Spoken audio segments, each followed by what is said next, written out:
ठाकुर जी की गोवर्धन लीला विश्राम करके अब हम रास बिहार लीला और आगे की लीलाओं में प्रवेश करते हैं।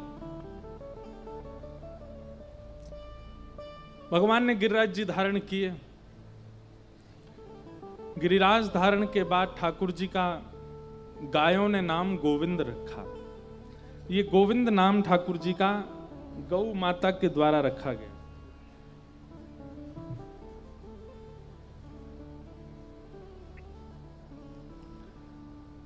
तत्पश्चात एकादशी व्रत की महिमा बताई गई और रास पंचाध्यायी का प्रसंग प्रारंभ हुआ। मैं लगभग कथाओं में एक बात निवेदन किया करता हूं बंधुओं, रस और रास ये दो शब्द हैं।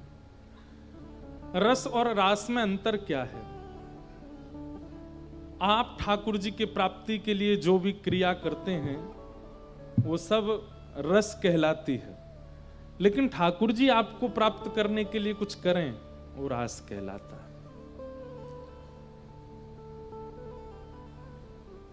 श्री जयदेव महाप्रभु ने रस से प्रारंभ किया पर रास में व्यवस्थित हुए।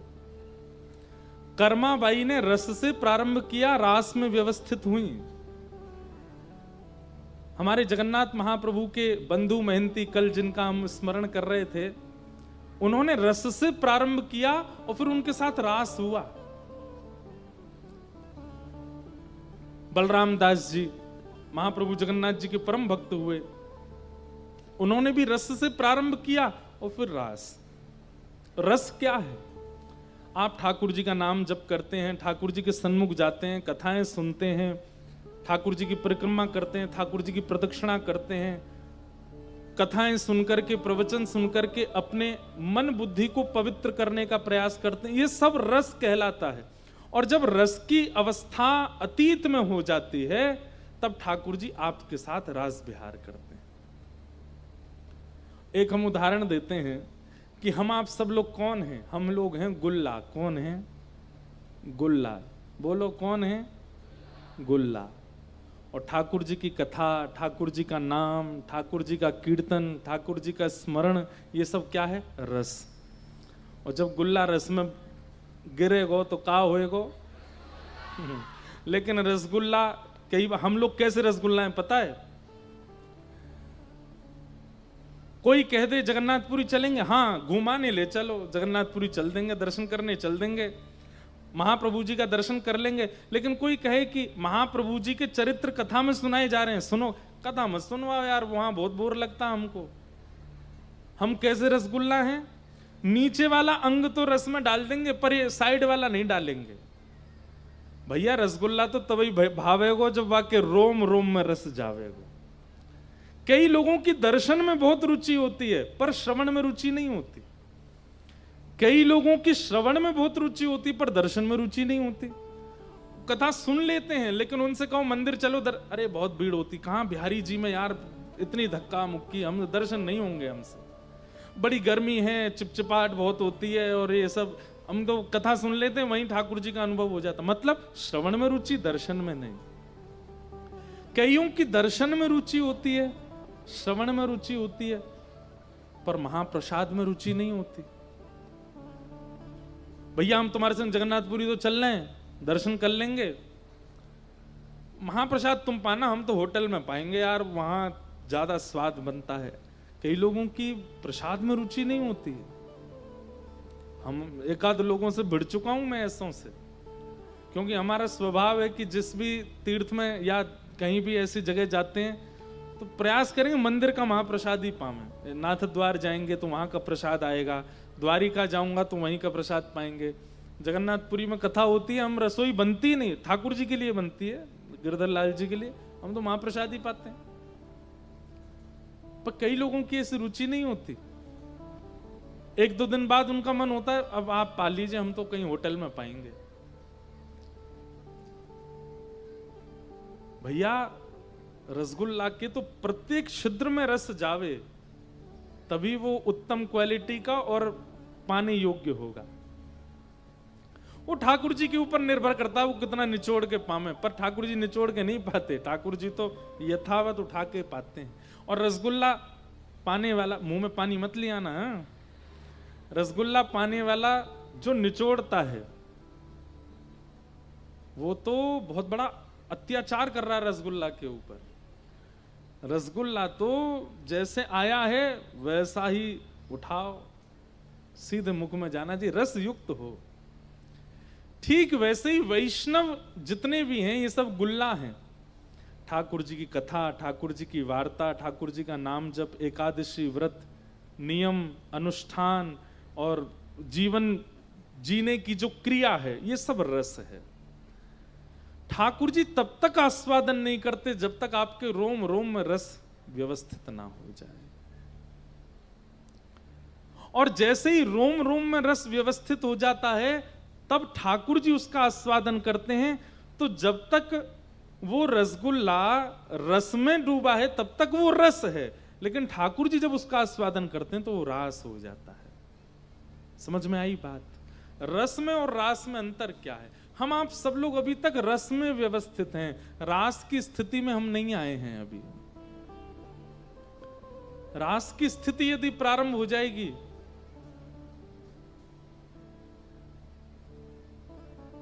तो फिर जिन जिन भक्तों के चरित्र हम लोग सुनते हैं वैसी स्थिति, वैसा स्वभाव, वैसे विचार हमारे होने लगेंगे। एक ना दक्षिण भारत में एक परम भक्त थे भगवान के, उनका नाम था धनुर्दास। क्या नाम था?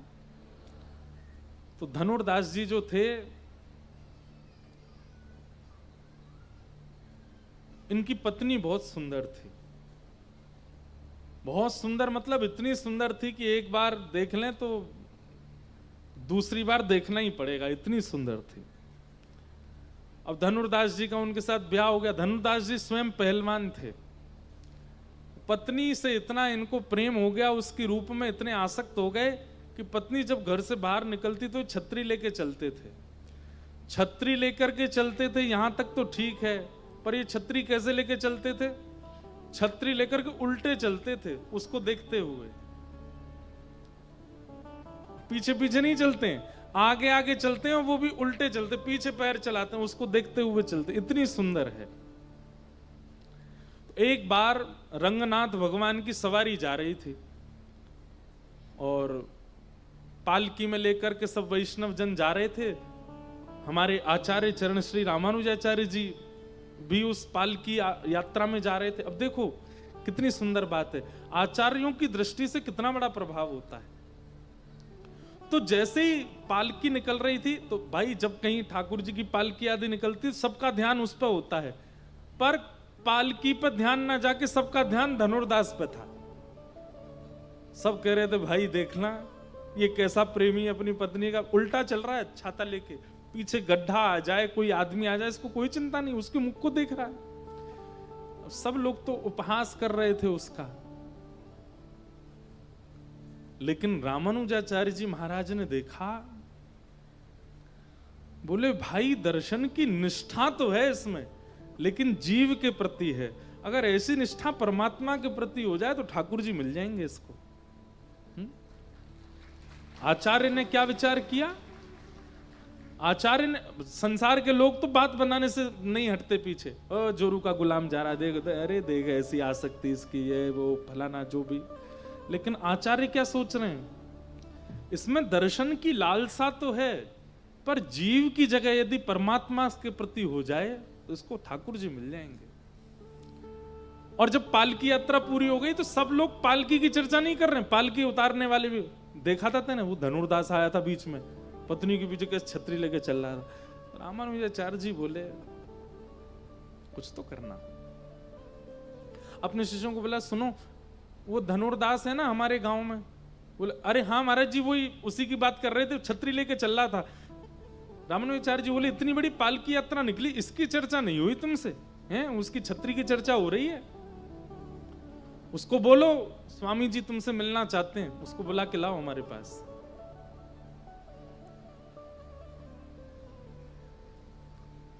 धनुर्दास से किसी ने जाकर के कहा, बोले स्वामी रामानुजाचार्य जी ने आपको बुलाया है। धनुर्दास आया, चरणों में प्रणाम किया। स्वामी जी महाराज बोले आज पालकी यात्रा में हमने जो दृश्य देखा वो पूरी दुनिया ने भी देखा। तुम अपनी पत्नी के ऊपर छतरी लेके वो भी उल्टे उल्टे चलते हो। धनुर्दास बोले महाराज जी मैं क्या करूं, वो है ही इतनी सुंदर, मैं उसको देखे बिना रह ही नहीं पाता। रामानुजाचार्य जी बोले अगर तुम्हारी पत्नी से सुंदर कोई आ गया तुम्हारे आगे तो? ऐसा तो है नहीं कि तुम्हारी पत्नी से सुंदर कोई नहीं होगा। तो धनुर्दास आचार्य के सामने क्या बोलता है, बोले मैं आपको लिख के दे सकता हूं मेरी पत्नी से सुंदर तो कोई नहीं होगा दुनिया में। तो रामानुजाचार्य जी और प्रसन्न हो गए, बोले इसको विश्वास भी कितना है कि उससे अच्छा कोई है नहीं। ये अगर ठाकुर जी के प्रति हो जाए ऐसी भाव कि मेरे नाथ से बढ़िया कोई और नहीं, तो इसके अंदर सारे गुण हैं भगवत प्राप्ति के, लेकिन केवल जीव से हट करके परमात्मा में जोड़ना है।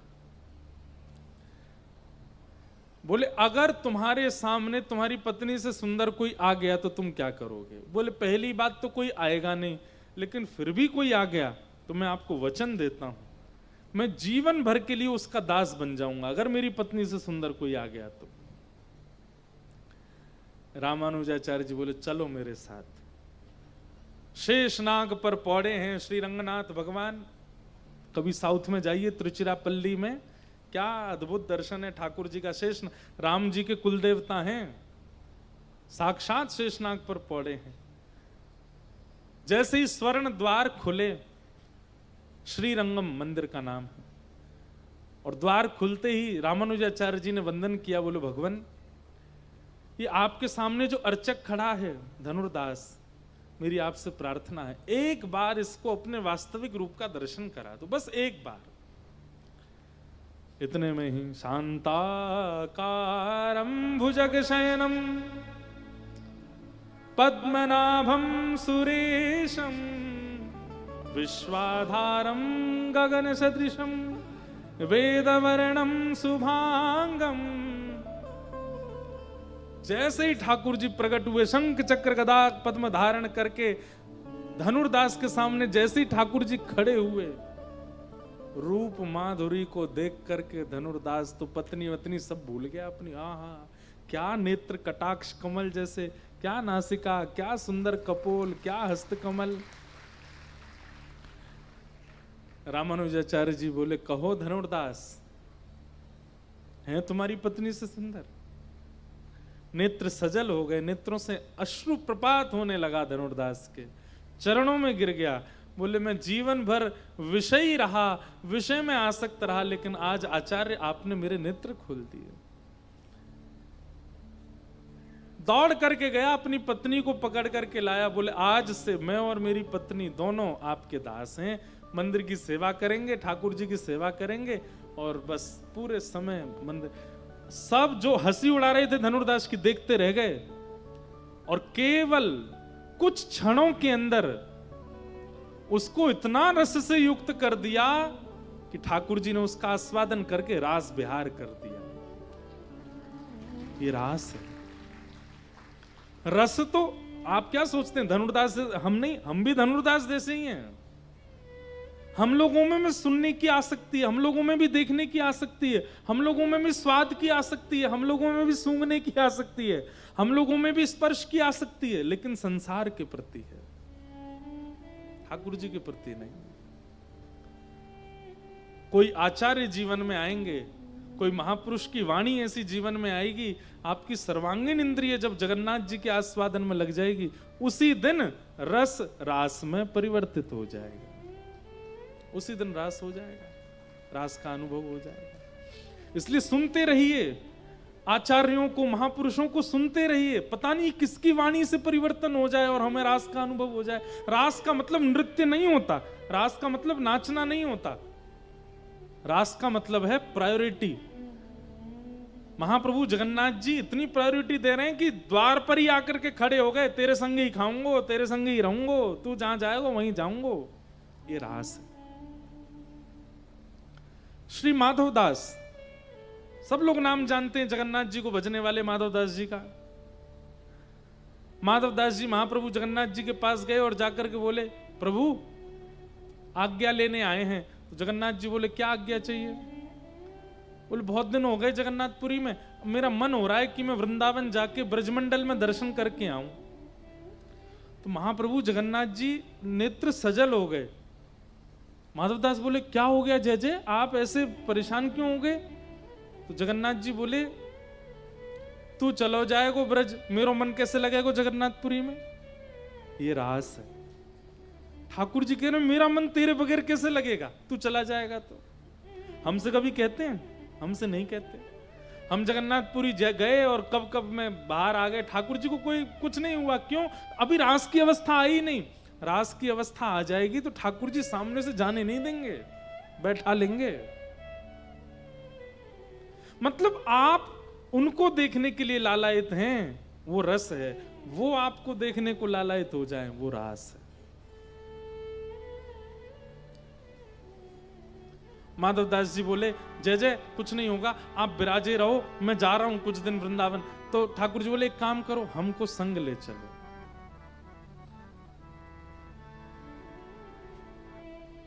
माधवदास जी बोले श्री मंदिर से गुंडीचा जाने के लिए 6 महीना से रथ बनाना पड़ता है। नेक दूर जाने के लिए 6 महीने नंदी घोष रथ का निर्माण करना पड़ता है। उसमें भी आप असंख्य पुजारियों के द्वारा उठाए जाते हो, तब तो नीचे खिसक के आते हो। उसके बाद रथ में बैठते हो और फिर 3 दिना में तो आप गुंडीचा पहुंचते हो। आपको वृंदावन ले जाना का मतलब क्या है?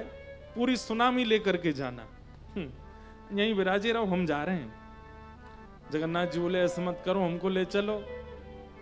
माधवदास जी बोले नहीं नहीं, आप यहीं विराजो, हम जा रहे हैं। माधवदास जी चले गए। लेकिन ठाकुर जी को स्थूल रूप से साथ थोड़ी चलते हैं, ठाकुर जी तो चैतन्य रूप से साथ चलते हैं। माधवदास जी को रात्रि हुई नहीं कि इतनी जोर की भूख लगी। कहां 3-3 दिन तक भोजन जीतने वाले, भोजन पर विजय करने वाले माधवदास जी आज व्याकुल हो गए। इतनी भूख लग रही है, इतनी भूख लग रही है कि मन कर रहा है कि वृक्षों के पत्ते खा जाऊं, इन वृक्षों को तोड़ के खा जाऊं, ऐसी भूख लगने लगी। और माधवदास जी को चिंता भी हो रही है कि मुझे कभी ऐसी भूख तो नहीं लगी, आज इतनी भूख क्यों लग रही है? सुबह महाप्रसाद पाया था। एक गांव में पहुंचे, एक मैया के यहां जाकर के निवेदन, मैया मुझे बहुत जोर की भूख लगी है, अपना परिचय बाद में दूंगा, आपका बाद में पूछूंगा, पहले भोजन कराओ। मैया ने थाली लगाई, माधवदास जी प्रेम से पाने लगे। मैया ने आके कही अकेले अकेले पालोगे, बगल में तुम्हारे इतना छोटा सा बालक ऐसे टुकुर टुकुर थाली की ओर, इसको कौन पवाएगा? माधवदास जी बोले कौन है मैया, मेरे आसपास तो कोई भी नहीं है। मैया बोली अरे झूठ और बोलते हो, बगल में छोटा सा बालक बैठा है, बड़े बड़े विशाल नेत्र हैं, ऐसे गुलाबी गुलाबी से गाल हैं, श्याम वर्ण की कांति है, घुंघराले केश हैं, और ऐसे मुंह में पानी आ रहा है, तुम्हारी थाली की ओर देख रहा है, तुम उसको खवा भी नहीं रहे हो। माधवदास जी बोले अरे समझ गया ये कौन है, तभी तो कहूं इतनी भूख क्यों लग रही है। अरे महाप्रभु जगन्नाथ जी आप हैं क्या? इतने में ठाकुर जी प्रकट बोले हाँ हम हैं, हम तुम्हारे संग ही चल रहे हैं, तुम हमको छोड़े आए, स्थूल रूप से हम जगन्नाथ जी में, चैतन्य रूप से तुम्हारे संग ही चल रहे हैं। इसे कहते हैं रास। ठाकुर जी छोड़ नहीं रहे एक पल के लिए भी। महाराज जिन माधवदास जी को महीना भर में वृंदावन पहुंच जाना था, 6 महीना लगे पहुंचने में। क्यों?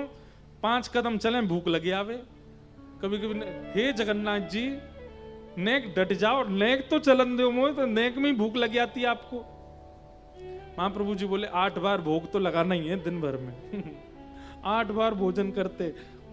कहां तो व्यक्ति चलता है तो 1-8 किलो वजन कम होता है उसका, लेकिन माधवदास जी जब चले थे जगन्नाथपुरी से तब थे 50 किलो के, वृंदावन पहुंचे 70 किलो के, मोटे हो गए, इतना प्रसाद पाया।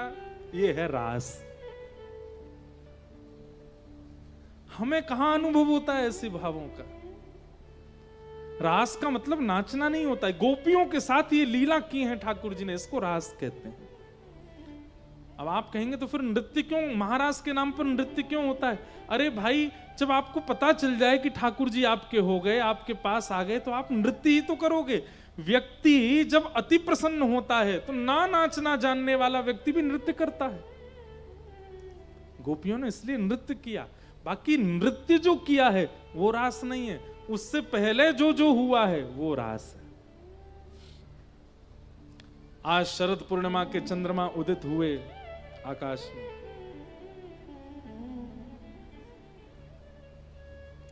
एक बात कहते हैं अपने मन की, हम जब कथा ये गोवर्धन लीला आदि ये सब होते हैं, इस दिन हमारा मन होता है रुक्मणी विवाह कैसे करें हम। कहाँ ठाकुर जी की मधुर ब्रज की लीला चल रही, अब उनको द्वारिका भेजो रुक्मणी विवाह। इसलिए हम कई कथाओं में तो रुक्मणी विवाह करते अगले दिन ही करता हूं मैं। अब रास में अगर प्रवेश करेंगे तो फिर उसका विस्तार होगा, उसका विस्तार होगा तो फिर विवाह कैसे हो। लेकिन करेंगे छटपट, लेकिन पहले रास का भाव सुन लें। भगवान पिता रात्रि शरदोत्फुल्ल मल्लिका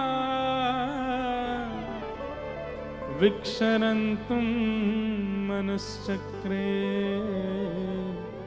योगमायामुपाश्रिता।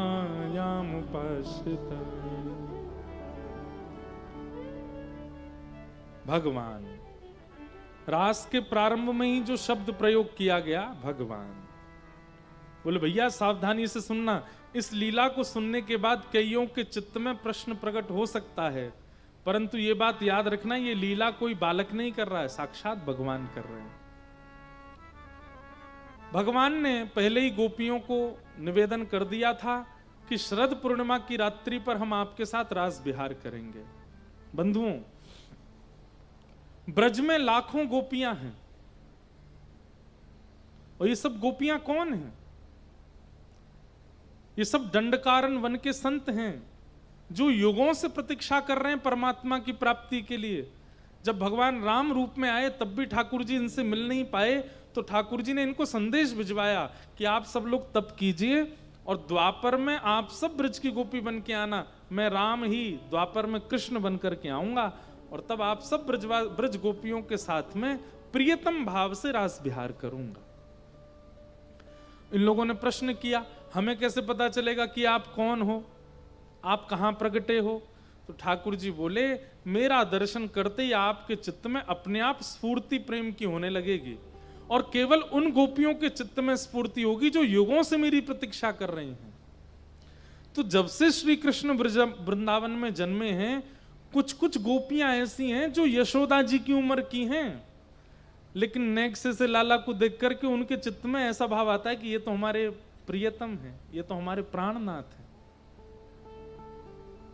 भैया, आपको किसी के प्रति प्रेम भाव प्रकट तब हो सकता है जब वो आपकी सम उम्र का हो, या आपके साथ कुछ उम्र का हो, या सुंदर हो, या आपके परिवार वालों को प्रिय हो, आदि आदि। 5 दिन 5 महीने के बालक से प्रेम हो रहा है, और वैसा प्रेम की एक जैसे प्रियतमा प्रियतम के प्रति करती है।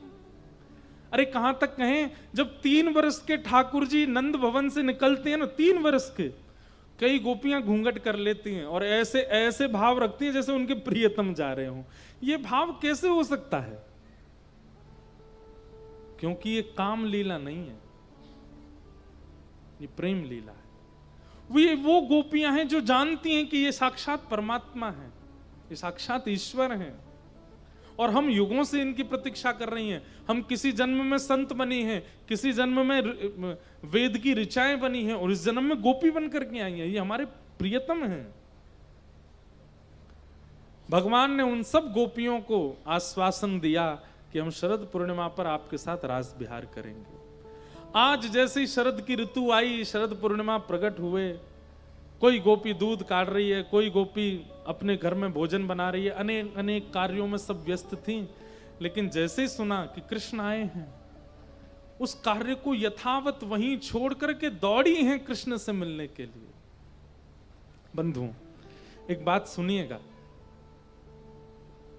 राहुल केला में कथा होनी है। ये जैसे ही पता चला, जिन जिन को, कईयों को तो कथा शुरू होने से 2 घंटा पहले ही पता चला कि कथा हो भी रही है यहाँ पे। मुझे बहुत लोग मिले, हम वहां से भाग करके आए, हम वहां से छोड़ के आए, हम ऐसे करके आए। तो जो ऐसे बताते हैं ना कभी कभी कि महाराज जी हमारे घर में ये चल रहा था, हम तो झूठ बोल करके आए, हम ऐसे दौड़ करके आए, हम ऐसे करके आए। उनके प्रति यही भाव आता है कि ये गोपी है, और हमने नहीं बुलाया। हम कौन है? हम तो वंशी हैं। वक्ता कौन है? वक्ता तो वंशी है। वंशी में सप्त स्वर हैं। वक्ता अपने कंठ के स्वरों से आपको जो भी कुछ सुना रहा है वो सब प्रकट तो जगन्नाथ जी से हो रहा। वक्ता तो वंशी है, और इस वंशी की वाणी सुनकर के जो जिस स्थिति में उसी स्थिति में दौड़ पड़ते हैं, समझो उनको श्री कृष्ण ने बुलाया, क्योंकि यही स्थिति रास में हुई थी। भगवान ने जैसे ही अपनी वेणु का नाद करना प्रारंभ किया तो कई लोगों को तो लग रहा था कि कृष्ण वंशी बजा रहे हैं, कई गोपियों को लग रहा था आहा कितना सुंदर राग बजा रहे हैं। लेकिन कृष्ण प्रेम में जितनी गोपियां थीं उन सबको लग रहा था ना तो वंशी बज रही है ना राग बज रहा है, श्री कृष्ण हमें बुला रहे हैं। और उसी समय वे दौड़ पड़ी हैं मिलने के लिए। असंख्य गोपियां पहुंच गई। श्याम सुंदर सामने बैठे हैं, 7 वर्ष के हैं, 7.5 वर्ष के ठाकुर जी। और यहां सब बड़ी बड़ी गोपियां, कई यशोदा जी की उम्र की हैं, कोई यशोदा जी से भी बड़ी उम्र की हैं, कोई छोटी छोटी हैं। मतलब 6 वर्ष से लेकर के 80 वर्ष तक की सब गोपियां हैं सामने। और 7 वर्ष के ठाकुर जी उन गोपियों को देखते हैं और देख करके कहते हैं स्वागतम वो महाभाग प्रियम किम करवाणि व ब्रजस्या नामयम कस्येत् ब्रूता गमन कारण। आइए आइए आइए, स्वागतम स्वागतम। इतनी सारी गोपियां,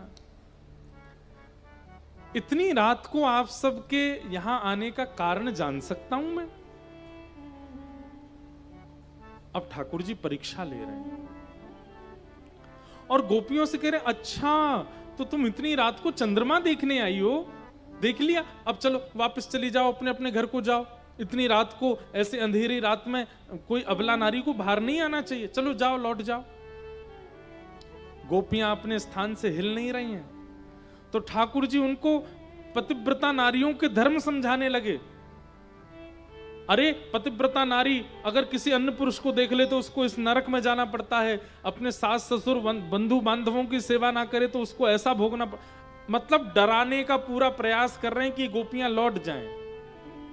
पर एक भी गोपी वहां से वापस नहीं गई। 10 श्लोकों में ठाकुर जी केवल गोपियों को वापस करते रहे। जब गोपियां वापस नहीं गईं तो फिर ठाकुर जी शांत हो गए। तो गोपियां बोली आपका हो गया हो तो हम कुछ कहें अब? ठाकुर जी बोले बोलो। और यहां गोपियों ने प्रणय गीत गाया। और प्रणय गीत में क्या उत्तर दे रही हैं बंधुओं, ये कोई विद्यालय में गई हुई गोपियां नहीं है, कोई गुरुजनों से पढ़ी हुई गोपियां नहीं है, ये कोई कॉलेज यूनिवर्सिटी में विश्वविद्यालयों में पढ़ी हुई गोपियां नहीं है, लेकिन अपने उत्तर से परमात्मा को शांत कर रही हैं। क्यों? क्योंकि इनकी वाणी में वेद नहीं है, इनकी वाणी में विद्वत्ता नहीं है, इनकी वाणी में प्रेम है। और प्रेम की वाणी परमात्मा को भी शांत कर सकती है। गोपियां क्या कह रही हैं ठाकुर जी, ध्यान से सुनना। हे नाथ, चित्तम सुखेन भवतापहितं ग्रहेषु यन्निर्विशस्य तु करावपि गुह्यकृत्ये पादौ पदं न चलतास्तव पादमूलात्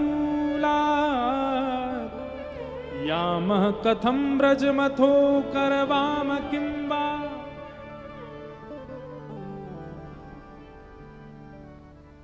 गोपियां कहती हैं आपने हमको पतिव्रता नारियों के धर्म क्यों बताए? आपको क्या लग रहा है हम व्यभिचारिणी हैं? आप हमारे प्रति व्यभिचारिणी का भाव करते हो? अरे श्री कृष्ण, या तो अपनी वाणी सुधार लीजिए। ठाकुर जी बोले मैंने क्या बोला? बोले किसने कहा सर्वधर्मान परित्यज्य माम एकम शरणम ब्रज, सब छोड़ करके मेरी शरण में आ जाओ। और आज जब सब छोड़ करके आ गई तो कह रहे हो कि अपने अपने धर्म को पहचानो, वापस चली जाओ। और आप हमें पतिव्रता नारी का धर्म समझा रहे हो, पति की सेवा करना आदि आदि। हमारी एक बात सुनो, क्या एक पतिव्रता नारी थी, उसका पति परदेश जा रहा था, तो पत्नी बोली आप विदेश चले जाओगे, मैं तो आपका पाने के बाद ही भोजन पाती हूं, आपको सुलाने के बाद ही सोती हूं, आपको सब कुछ अर्पित करने के बाद ही, अब आप ही चले जाओगे तो मैं कैसे रहूंगी। तो पति ने कहा देवी एक काम करो, ये मेरी मूर्ति रख लो, और जब तक मैं वापस ना आऊं इन्हीं को पति मानना है, और सब कुछ इसके साथ, इसको पवाना, इसको नहलाना, इससे पूछना, इससे बात करना, अपना पातिव्रत धर्म इसके साथ निभाना, और जब मैं लौट करके आ जाऊं तो फिर मेरे साथ रहना। 5 वर्ष तक पति लौट करके नहीं आया, और 5 वर्ष तक वो पतिव्रता नारी मूर्ति को ही पति मान करके रहती है। अचानक 5 वर्ष बाद अपने पति को वो सुला रही होती मूर्ति वाले को, और असली पति द्वार पर आ जाता है। बताओ श्री कृष्ण उसको क्या करना चाहिए। जिस पति को खिलाती है, जिस पति को सुलाती है, जिससे बातें करती है, वो उसके बगल में लेटा है मूर्ति वाला, और उसका असली पति वो द्वार पर खड़ा है। उसको क्या करना चाहिए बता। ठाकुर जी बोले कोई पूछने वाली बात है। अरे जब असली पति सन्मुख नहीं था तब उस समय मूर्ति का पति था, लेकिन जब असली पति सन्मुख है तो फिर द्वार खोले, उसको स्वीकार करे। गोपियां बोली हमारा उत्तर तुम ही दे रहे हो। जिन पतियों के कारण एक दिन हमारे मांग का सिंदूर चले जाना है, जिनकी वजह से एक दिन ये चूड़ियां टूट जाएंगी और हमें विधवा कहा जाएगा, आज उन मरणासन अवस्था वाले पतियों को छोड़ करके उस पति के सामने आई हैं जिससे चुड़लो उमर है जाए। और ये तुम हमारे पति नहीं हो, तुम हमारे पतियों के भी पति हो, तुम जगतपति हो। नाथ का पर्यायवाची होता है पति। ये कौन है? जगन्नाथ। अगर इनको आप जगतपति भी कहते हो तो एक ही बात है, जगतपति जगन्नाथ एक ही बात है, उसमें अंतर नहीं है। नाथ शब्द का अर्थ ही होता है पति, रक्षक। आज जब हम वास्तविक पति के सामने आ गई हैं तो तुम दोबारा हमको मूर्ति वाले पति के पास जाने को क्यों कह रहे हो? और श्री कृष्ण हमारी एक बात सुनो, क्या मिलना हमारा प्रेम नहीं है, देखना हमारा प्रेम नहीं है, सुनना हमारा प्रेम नहीं है, स्पर्श हमारा प्रेम नहीं है। ये सब संसार के जीवों का होता है। मिलो, प्रेम किया है तो मिलो, प्रेम किया है तो सुनो, प्रेम किया है तो स्पर्श करो, प्रेम किया है तो दिखो। हमारा प्रेम ऐसा नहीं है। हमारा प्रेम केवल इतना है, आज हमें बोल दो कि तुमने हमें स्वीकार किया, उसके बाद कभी मत दिखना हमको, हम इसी में ही पूरा जीवन निकाल देंगे कि तुमने हमको स्वीकार कर लिया। मिलना, स्पर्श करना, देखना, सुनना, ये हमारा प्रेम नहीं है कृष्ण। केवल एक बार बोल दो कि तू मेरी, बस, फिर चले जाना। ये भक्ति तो है। एक बार श्याम सुंदर प्रकट होकर के, एक बात सत्य बताएं, हमारा भक्ति भाव ऐसा ही है। हमें महाप्रभु जगन्नाथ जी से ये नहीं चाहिए कि आप आओ, संग बैठो, खाओ। केवल एक बार भले स्वप्न में आकर के कह दियो लाला तू मेरो है, और फिर उसके बाद बस उसी बात में, उसी भाव में पूरा जीवन निकाल देंगे हम तो। ये गोपियों का प्रेम है। आप हमको व्यभिचारिणी मत समझो। जब गोपियों ने अपने प्रेम का पूरा स्वरूप बताया तो ठाकुर जी समझ गए, बोले कि अरे भाई, ठाकुर जी बोले अरे मैं तो तुम्हारी परीक्षा ले रहा हूं, चलो अब हम रास करेंगे। और एक एक गोपी के पास जाकर के तू मेरे काज कहा बना के लाई, तू मेरे काज कहा करेगी। सब गोपियों के पास ठाकुर जी जा जाकर के वार्ता करने लगे। गोपियों को अभिमान हो गया, हम परम सुंदरी हैं इसलिए ठाकुर जी हमारे पास आ रहे हैं। इस बात को सुनते ही ठाकुर जी को बहुत कष्ट हुआ। अब यहां प्रश्न उठता है कि गोपियों को अभिमान क्यों हुआ? क्योंकि बिना गुरु के जब आप भगवत सानिध्य ग्रहण करोगे तो आपको अभिमान हो सकता है अपनी सेवा का, अपने सौभाग्य का, अपने रूप का, अपने धन का। देखा महाप्रभु जगन्नाथ जी को मैंने छत्र चढ़वाया, ये अभिमान। महाप्रभु जगन्नाथ जी को आज महाप्रसाद मैंने अर्पित करवाया, ये अभिमान। आज ध्वजा जी की सेवा मैंने करवाई है, ये अभिमान कई लोगों को हो जाता है। कई जगह हम जाते हैं, लोग बाग आकर के केवल यही बताते रहते हैं कि वो ठाकुर जी के लिए क्या क्या करते हैं। एक जगह हम गए, महाराज जी कहने बताने वाली बात नहीं है, पर हर वर्ष 200 लोगों को जगन्नाथपुरी लेकर के जाता हूं बस से मैं, 1 रुपया किराया भी नहीं लेता किसी से, और वहां जाकर के दर्शन कराना, प्रसाद पवाना। अरे तो फिर गा क्यों रहे हो? जब कराते हो तो क्यों बता रहे हो? आप कर भी देंगे और बताएंगे भी नहीं, तब समझो कि गुरु कृपा। लेकिन ये करके ढिंडोरा जो पीट देते हैं ना लोग, ये कहीं ना कहीं अभिमान है, और यही ठाकुर जी को प्रिय नहीं है। गोपियां बिना किशोरी जी के रास में आ गई हैं, बिना आचार्य के रास में आई हैं, बिना गुरु के रास में आई हैं, इसलिए उनको अपने रूप का अभिमान हो गया। और जैसे ही अभिमान हुआ, ठाकुर जी वहां से अंतर ध्यान हो गए। ढूंढते ढूंढते किशोरी जी के समीप गए। यमुना के तट पर हमारी किशोरी जी विराजमान है। किशोरी जी को देखते ही गोपियों को यह अनुभव हो गया कि हमने अभिमान किया है, इसीलिए श्याम सुंदर छोड़ के चले गए। बंधुओं, रास का प्रसंग बहुत विस्तृत है, हम सहजता में सुना रहे हैं बस। किशोरी जी के सन्मुख जाकर के जब बैठी हैं गोपियां, किशोरी जी ने जब नेत्र घुमा करके देखा है, सब गोपियों के नेत्रों में अश्रुबिंद हैं। हम सोचते थे कान्हा कहीं कुंजन में होगा, हम सोचते थे कान्हा कहीं कुंजन में होगा, सोचते थे कान्हा कहीं कुंजन में होगा, सोचते थे कान्हा कहीं कुंजन में होगा। हो अभी तो मिलन का हमने सुने होगा, अभी तो मिलन का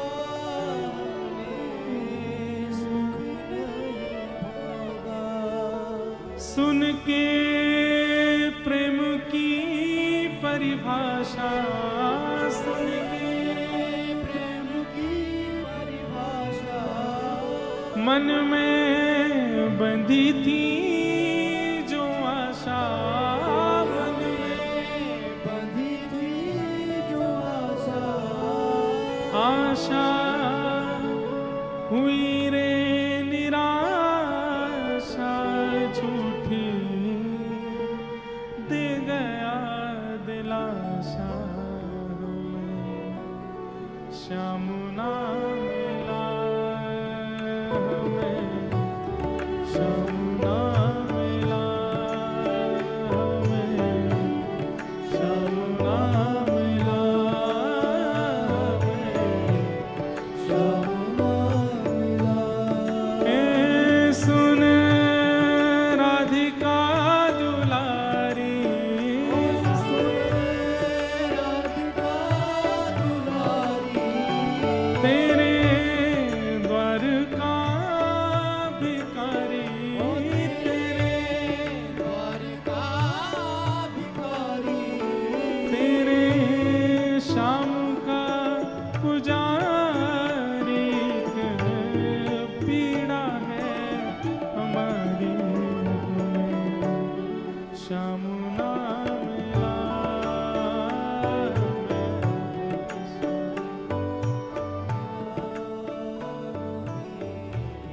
श्याम ना मिला,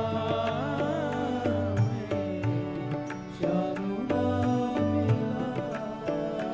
हो अपना जहां जिसे कहे सब कोई,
सांवरे से जोड़ा,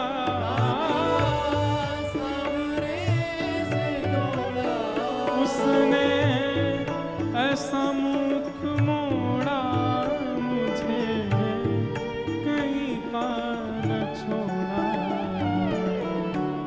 श्याम नाम में, श्याम नाम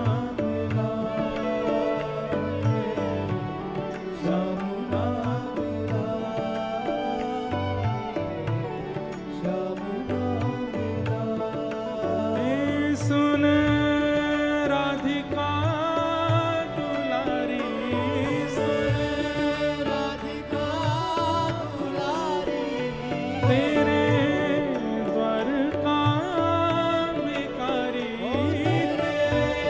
द्वारिका भिखारी, तेरे श्याम का पुजारी, पीड़ा है हमारी। श्याम नाम श्याम नाम श्याम नाम श्याम नाम ओ हमें श्याम नाम मिला, श्याम नाम मिला, हमें श्याम नाम मिला, श्याम नाम मिला।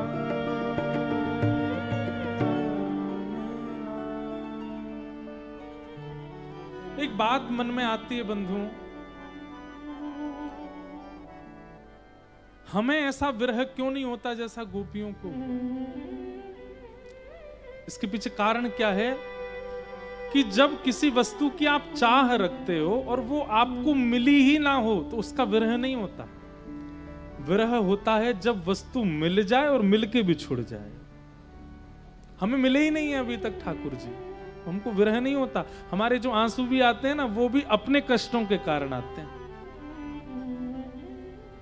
गोपियों का जो ये विरह भाव है वो इसलिए है कि वस्तु मिलकर के चली गई। किसी को वस्तु मिली ही ना हो,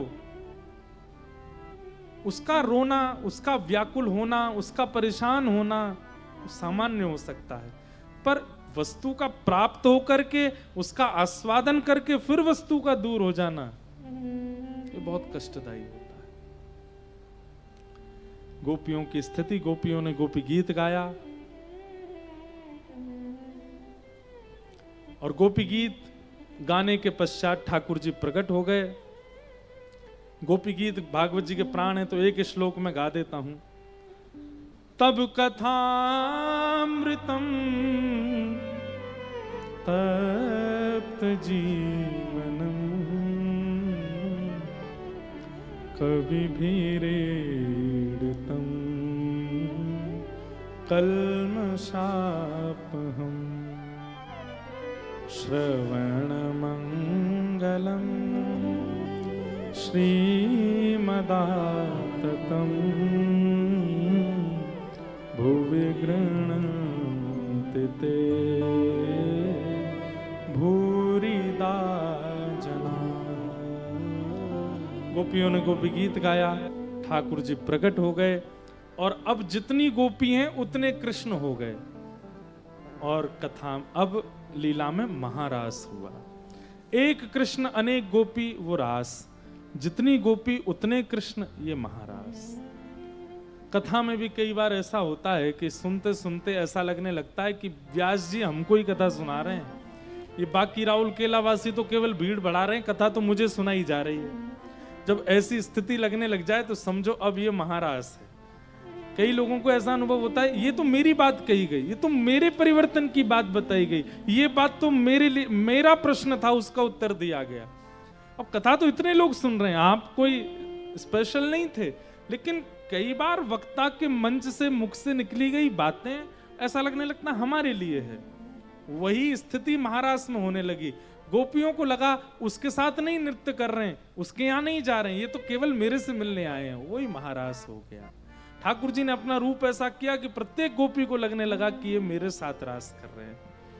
महारास हुआ, महारास में ब्रह्मा जी पधारे और सब जन पधारे और सबके साथ सुंदर महारास विहार हुआ।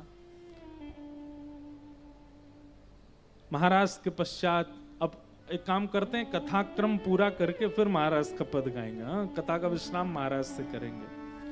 ठाकुर जी ने फिर उसके बाद मथुरा जाकर के कुबलियापीड़ हाथी का उद्धार किया, कंस का उद्धार किया।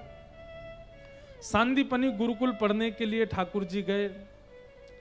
लौट करके आकर के उद्धव जी महाराज को वृंदावन भेजा।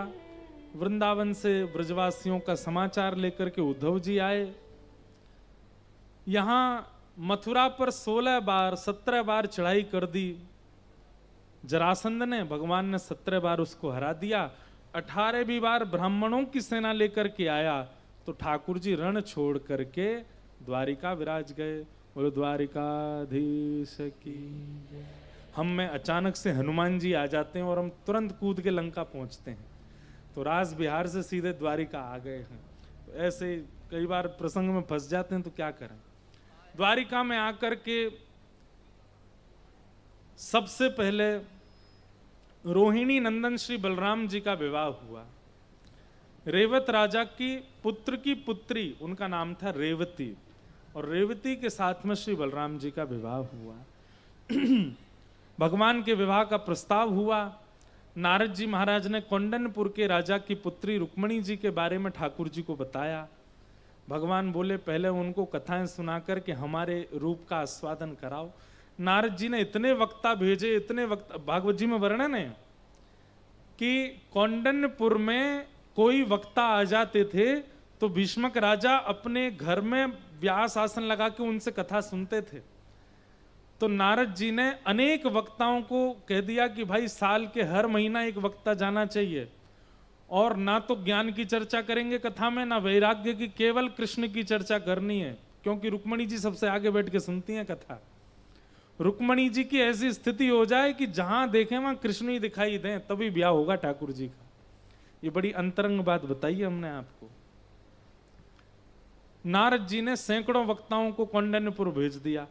अब सब वक्ता जाते हैं और जा जा करके ठाकुर जी की लीला सुनाते हैं। रुक्मणी जी सामने बैठ करके पहली कथा सुनी, अच्छा है, कृष्ण के रूप का वर्णन कर रहे थे। दूसरे वक्ता है, उन्होंने भी रूप का वर्णन किया। तीसरे वक्ता है, उन्होंने भी रूप का। चौथे वक्ता से तो रुक्मणी जी ने बोल दिया कुछ और भी सुना दीजिए।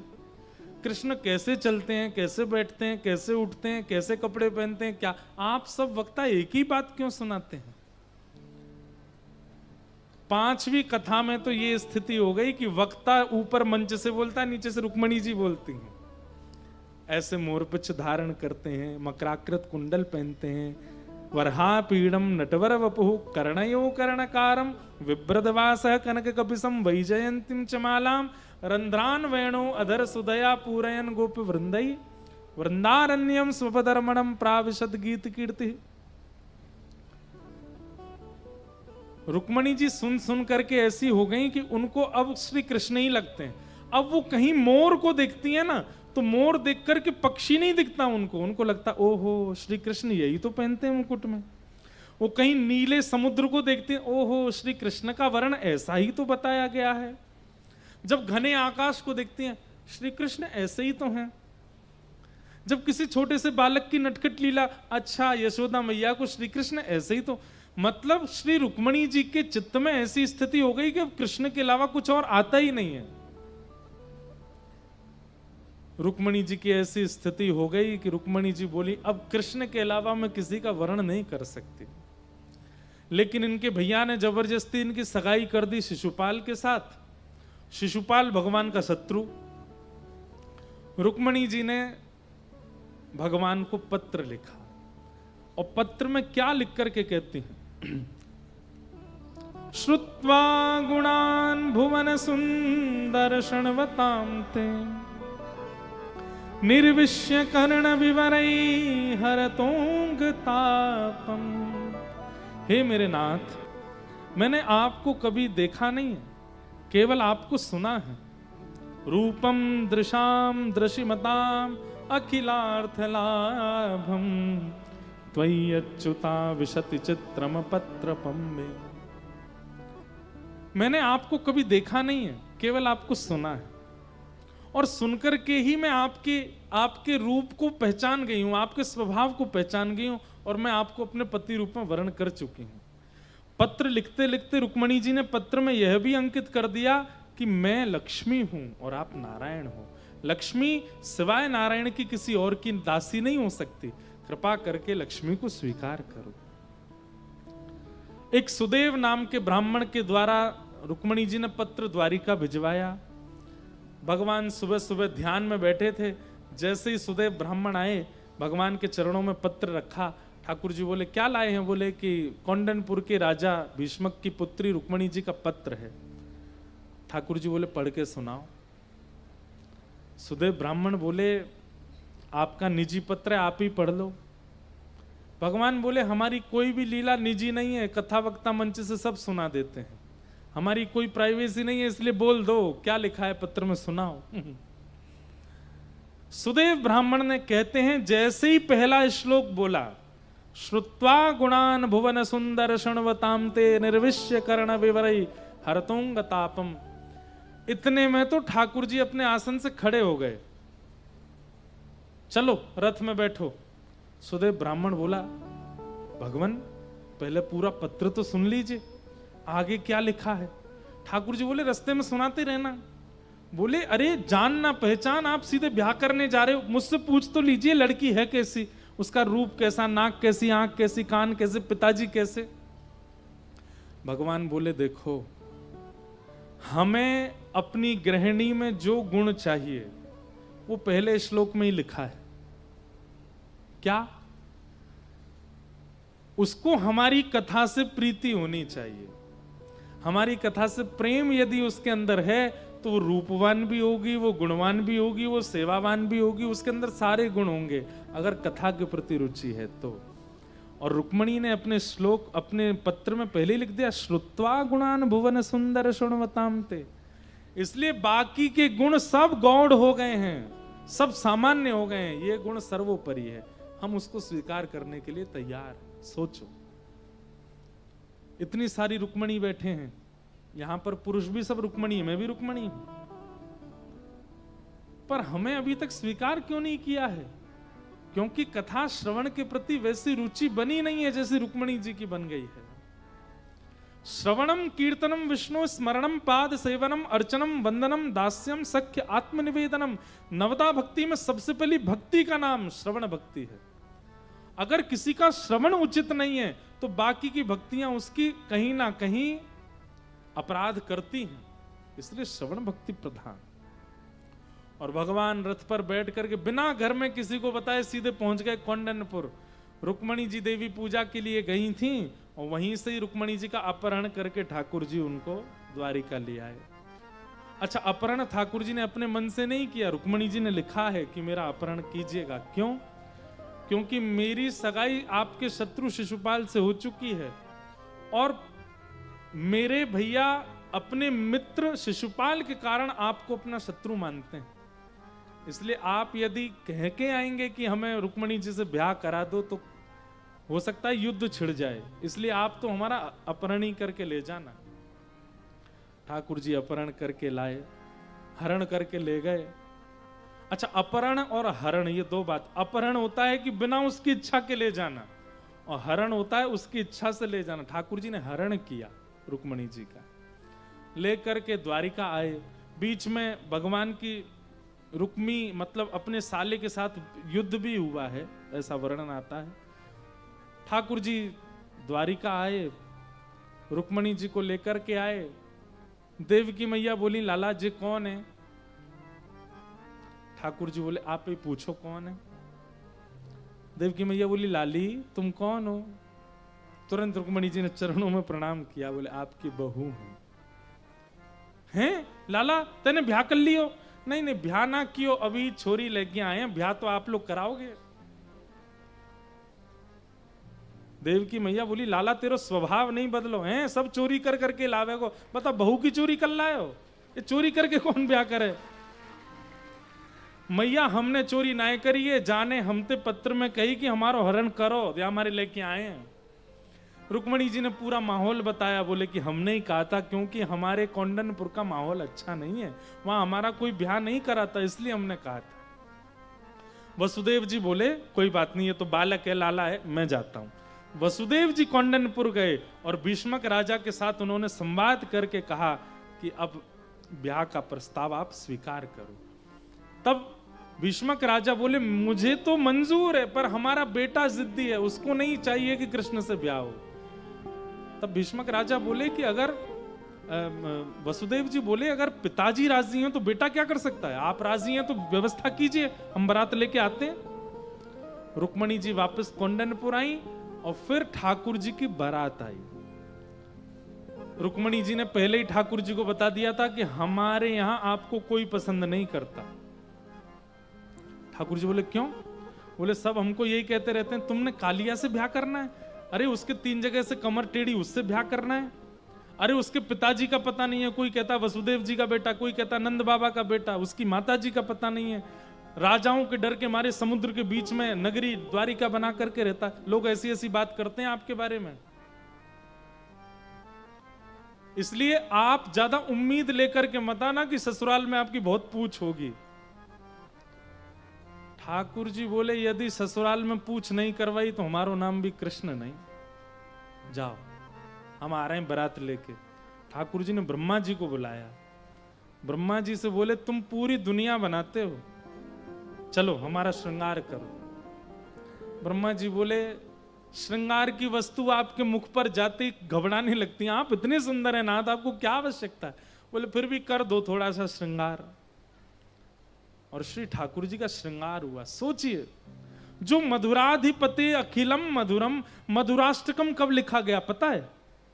ठाकुर जी गैया चरा करके लौट रहे हैं और पसीना मुख पर आए हुए हैं, यहां से कुछ बाल ठाकुर जी के ऐसे चिपके हुए हैं, यहां से कुछ केश ऐसे मुख पर आए हुए हैं। उस समय गायों की धूल उड़ उड़ करके मुख पर लग गई है, उस समय मधुराष्टकम लिखते हैं।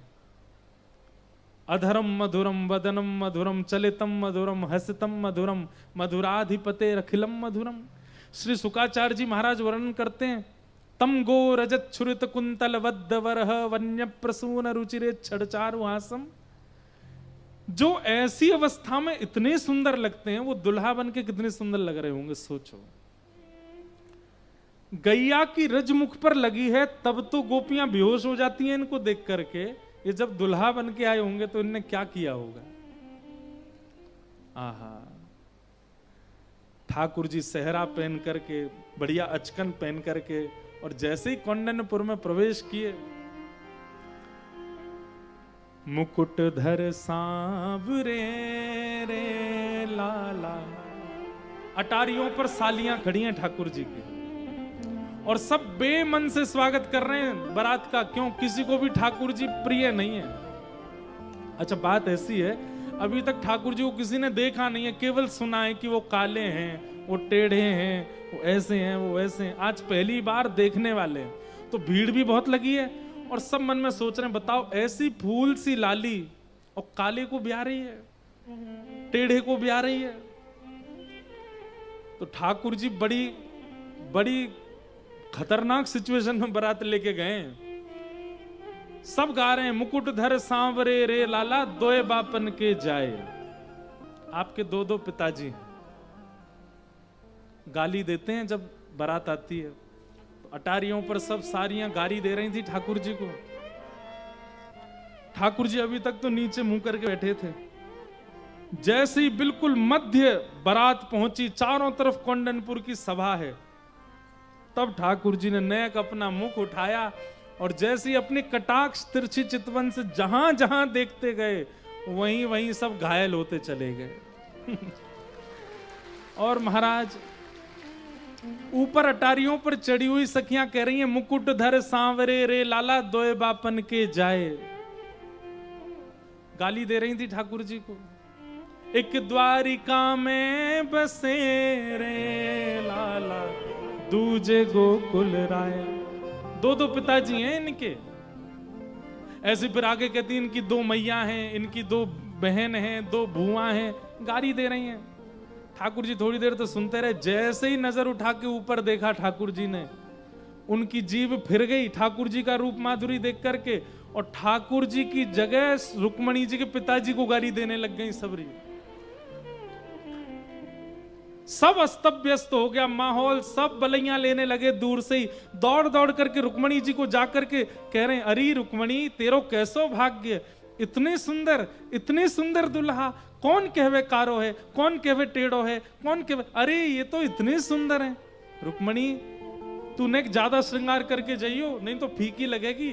रुक्मणी जी बड़ी प्रसन्न है कि चलो ठाकुर जी ने लाज बचाई हमारी। ऐसे सुंदर बन के ठाकुर जी आए, सब देखते रह गए ठाकुर जी को।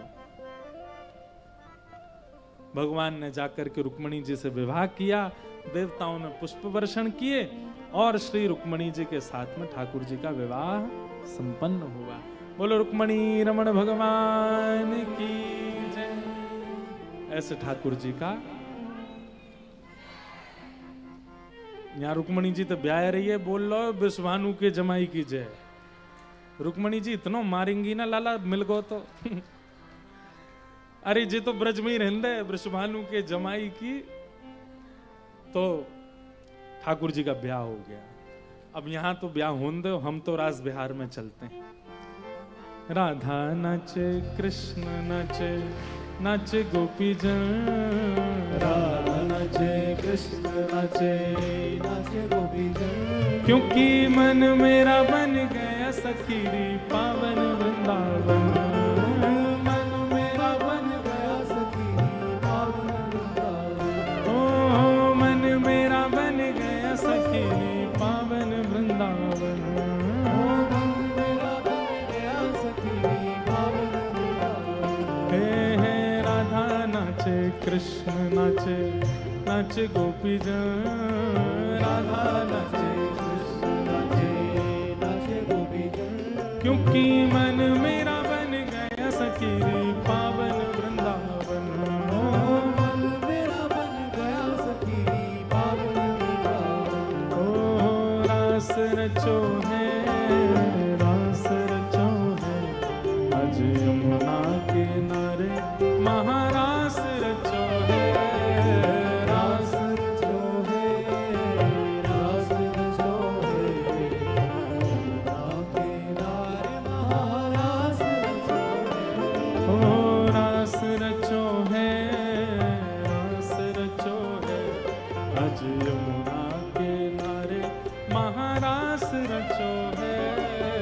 रास रचो है, रास रचो है, यमुना किनारे महारास रचो है। रास रचो है, रास रचो है, अज यमुना किनारे महारास रचो है।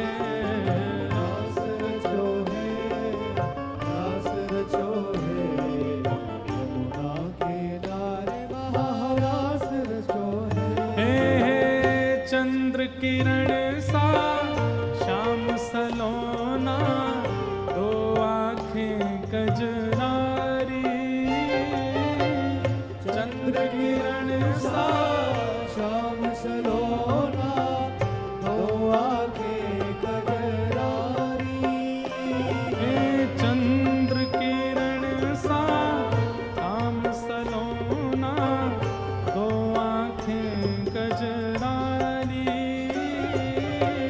चंद्र किरण सा श्याम सलोना, दो आँखें कजरारी। ओ ठुमक ठुमक नाचे गोपियन के संग, जग का पालन हारी। ठुमक ठुमक नाचे गोपियन के संग, जग का पालनहारी। ओ रास बिहारी संग राधा सुकुमारी। रास बिहारी संग राधा सुकुमारी। ओ रास बिहारी संग राधा सुकुमारी।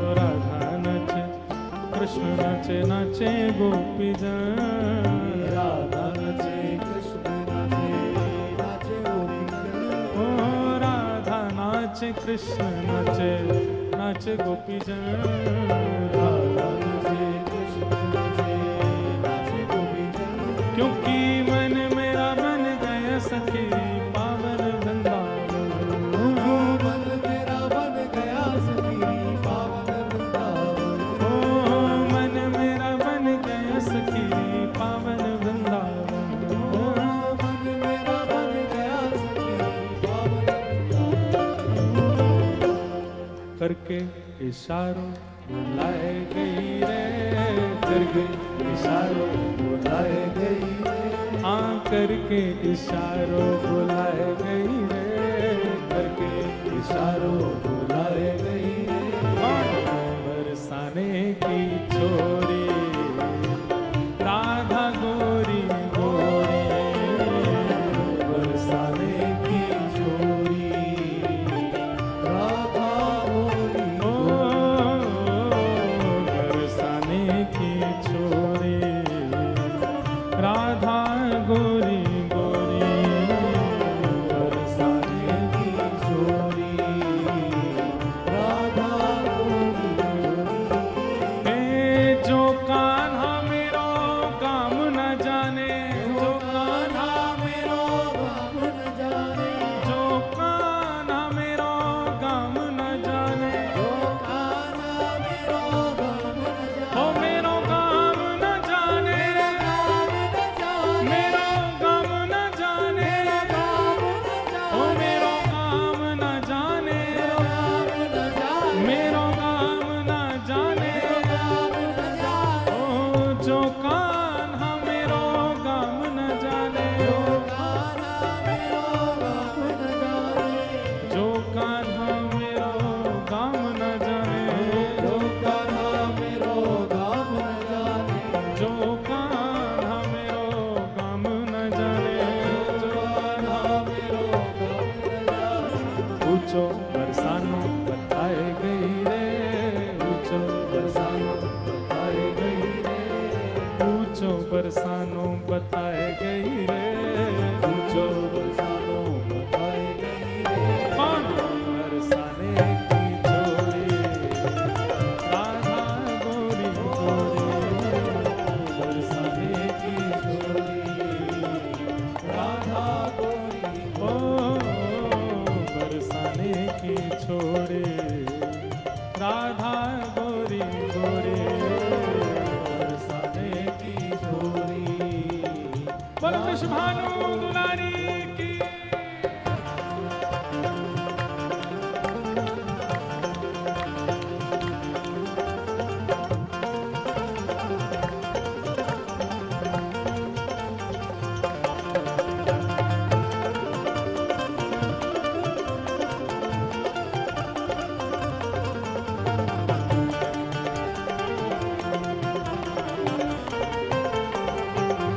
बोल कृष्ण भानु के जमाई की